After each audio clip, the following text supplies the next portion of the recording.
This video is sponsored by Shebop. Shebop is a woman-owned sex toy boutique for everybody, specializing in body-safe products and education. Visit sheboptheshop.com to shop online or take classes. Excellent responses to the first question we had. Let's hear the second anonymous voicemail we have tonight. Hi there. So my question is, what topics would you like to be added in a sexual context to the dominant paradigm? Like, what do you think in our culture people should be more aware of and should be more educated about? Like, if you could choose one thing on like the mainstream level are aware of, what would that one thing be? Thank you so much. Sounds like there could be a lot of responses here. Reba, let's start off with you. What would you add to the dominant paradigm of the way we talk about sex? Well, the first thing that comes to mind for me is that unless you're harming someone else or yourself, everything that you're interested in or not interested in, sexually speaking, is normal. That's the biggest thing for me. I think, sex is still so taboo to talk about, or yeah, we really just don't talk about it. And I think that's what causes I'm the only one who's into this. I'm so ashamed of it. I can't act out my fantasies. I'm not fulfilled in my sex life. All these things because I can't talk about it because I'm ashamed of it, because it's not normal because I'm the only one. And I think that's so misguided. So that's just the biggest thing that comes up for me is it's normal. Sounds accurate. AJ, how about yourself? Yeah, I like that. I like that don't yuck anyone's yum type of thing, unless it's harming someone. For me, I guess just like expanding the idea of what sex is, because, we hear about it being, I call it stick in the hole, but like any kind of like phallus being penetrated into an orifice, right? Like that is sex, but sex is so much more than that. And that's really limiting. And for some people, that's not what they want to do or what's arousing. And so expanding our idea of sex, like mutual masturbation is sex. Watching porn together while you're caressing each other is sex.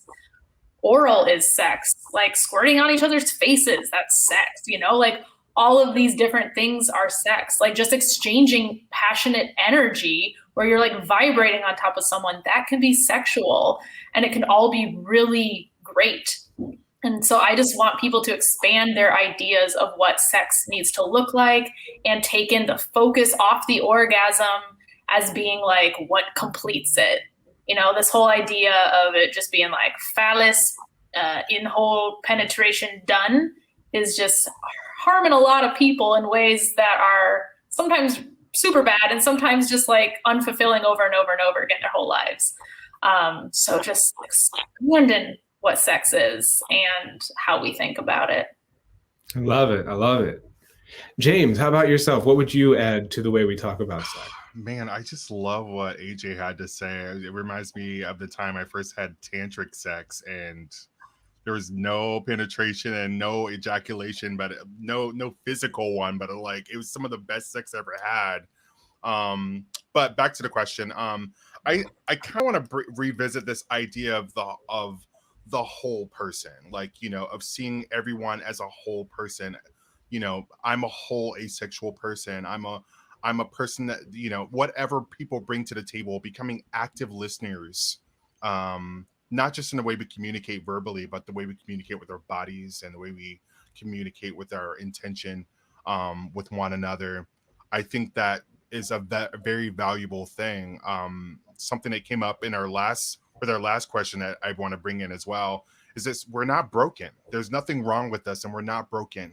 So don't try to fix us. There's so much that we bring to the table, that if you allow a person to let you know who they are and let you know how they identify and let you know what their wants and their needs are, if you can provide that, I think that's a very beautiful expansion of language amongst humans that we don't get to do sexually.